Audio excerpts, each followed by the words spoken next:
Oh, it's so hard to wait, isn't it? I'm Nicholeen Peck, and I teach all over the world about parenting, good communication, child development, through the lens of the principle self-government. And in this video, we're talking about how to teach children patience.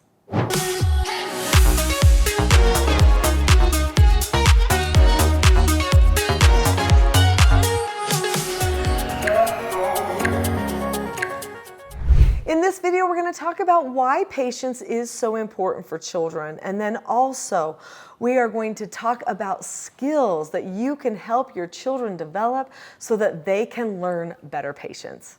Why is patience so important for children? Well, honestly, it's important for everyone, isn't it? And that's because we can't control everyone else around us.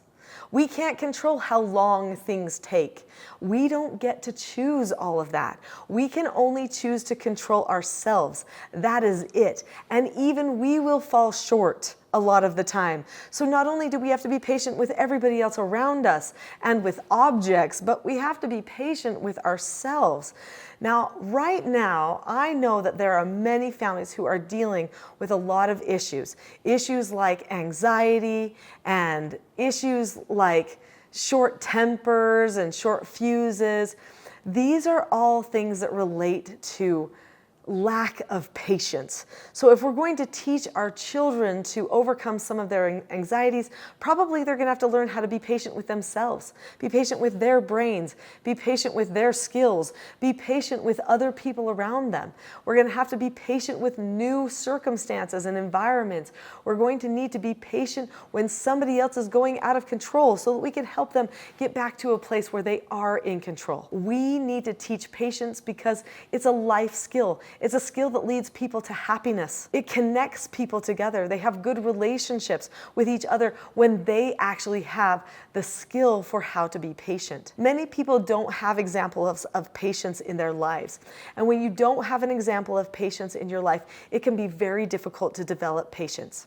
I know that my husband had a hard time developing patience.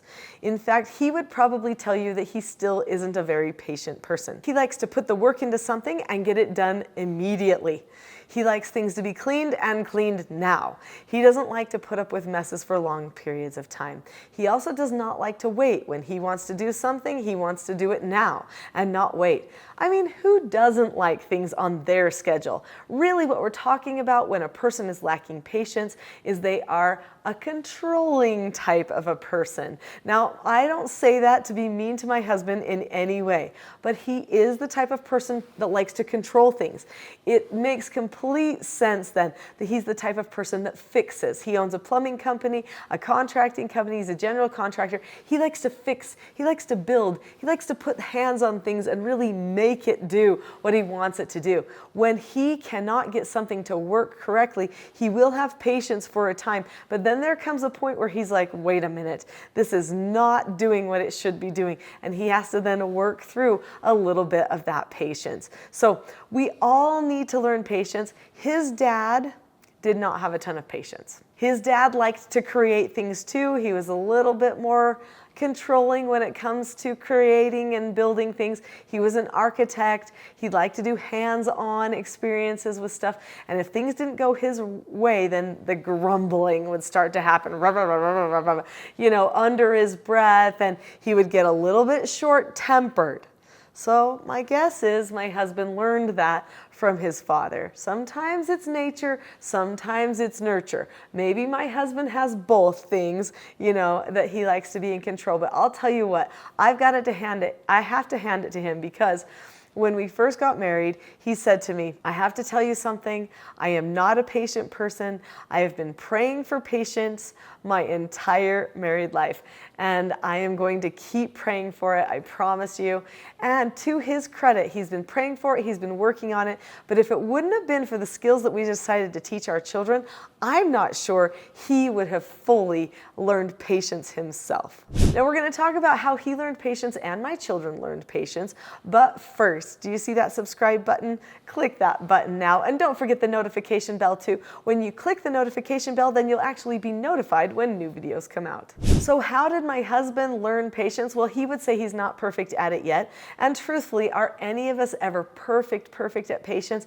I don't know. It takes a lifetime of practice, I think, especially if we're very driven people who like to get things done. Sometimes we get frustrated when they don't go our way. But I will say, when you learn patience, then you have less stress in your life, less anxiety, less stress, better relationships. You can give people the benefit of the doubt, be more charitable and understanding. Don't we want that for ourselves? Don't we want that for our children? So how did we set it up in an environment where this could be learned? Well, we set up an environment based on the principle self-government. Self-government means that you are able to determine the cause and effect of any given situation, and you possess a knowledge of your own behaviors so that you can control them. So what that means is that you understand yourself and that you have to make choices for yourself, that nobody else gets to control you and you don't get to control anyone else either. So when a person is self-governed, they deliberately plan how they will behave. They follow through with the plan. But part of the plan is understanding you don't get to control all of your outcomes. So there is a very important skill that we teach children. It's one of the 4 basic skills of self-government, and that skill is accepting no answers. This means that you accept you don't get to have control over everything and things might not always go your way. Those are the disappointments or the no answers of life. So let's learn the steps for how to accept a no answer. I have a set of children's books that each teaches one of the 4 basic skills of self-government, and this is one of the 4 basic skills of self-government, so I have a children's book for it.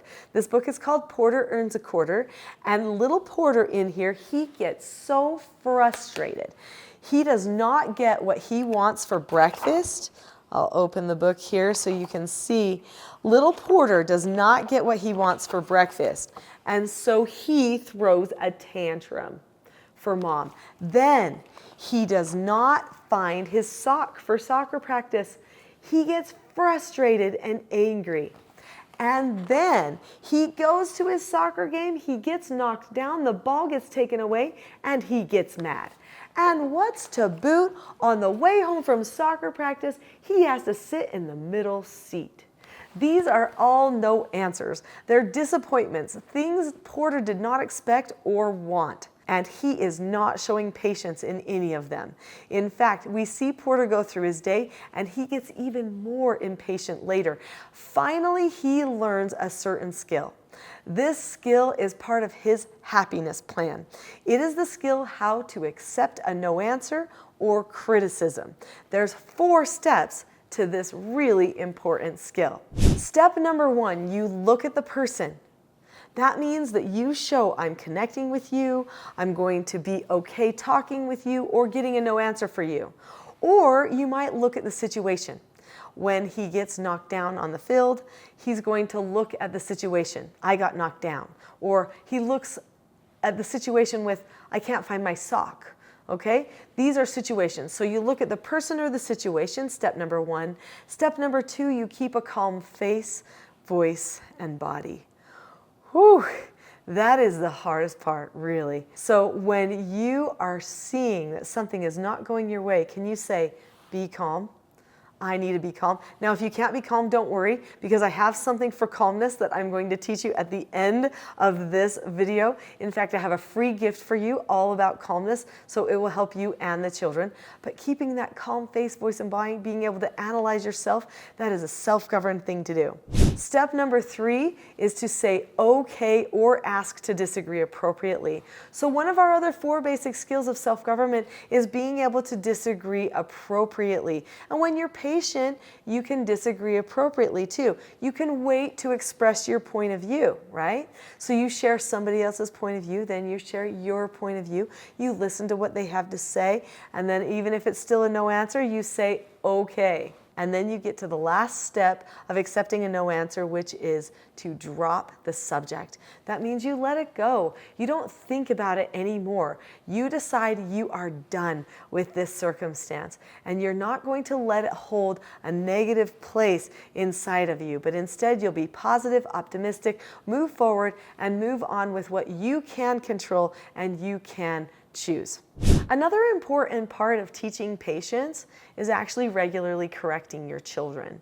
So when you correct your children should get the opportunity to accept a correction or accept a consequence. When they can accept their consequences and follow through with whatever that negative consequence was that they happen to have earned because of their choice, they have to have patience then too. In fact, all of the 4 basic skills of self-government all teach patience. These 4 children's books teach all of the 4 basic skills of self-government, which are to follow instructions, accept no answers and criticism, accept consequences, and disagree appropriately. When you can learn how to communicate in more effective ways with other people, you start to develop the skill set of patience. Now remember my husband, how I told you he's not a very patient guy, or at least he thinks he's not very patient? He's come a long way. He actually said to me the other day, I showed patience with this person, and I did it because you told me, Nicholeen, that I should just let it go, that I should just think the best of that person and stop thinking all of those negative thoughts. That's true. A patient person lets stuff go, drops the subject, doesn't think all of the negative thoughts, but replaces them with things that are more charitable about the other people that they're working with. They don't just think about themselves, they think about others too. My husband then said to me, because I do that, or because I did that for that one person, I feel a lot better. And I'm going to now do it for this other person too. I just have to remember. Then I heard him talking on the phone to someone who's a good friend of his, and this person was having a problem. And he said, well, what you really need to do is just drop the subject about it, don't think about or feel those feelings anymore, and just choose to think the best of the person and feel the best of the person. I've done that, and then I can have more patience with other people's imperfections. My husband is giving out advice on patience? What? Well, my children also give out advice on patience too. When you learn self-government, it empowers you. It teaches you you can wait.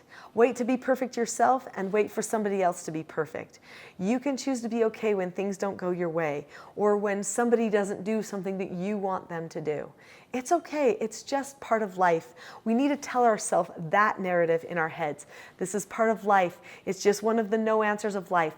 I can do this. Dropping the subject is a great way to work on stepping toward calmness. Now remember, I told you at the end of this video I was going to give you a gift for calmness, and here it is. I have a Calm Parenting Toolkit that teaches 10 tools for calmness. It is a great starter kit for self-government. It doesn't teach all of the Teaching Self-Government program, but it does teach you a lot about calmness that can help you on your way. So in the description below this video, there is a link to the Calm Parenting Toolkit. It says teachselfgov.com/toolkit. If you click on that link right now, it will take you to the Calm Parenting Toolkit and you can have it for free. So click on the link to the toolkit now so that you can start on your calmness, which will improve your patience. And I'll see you there.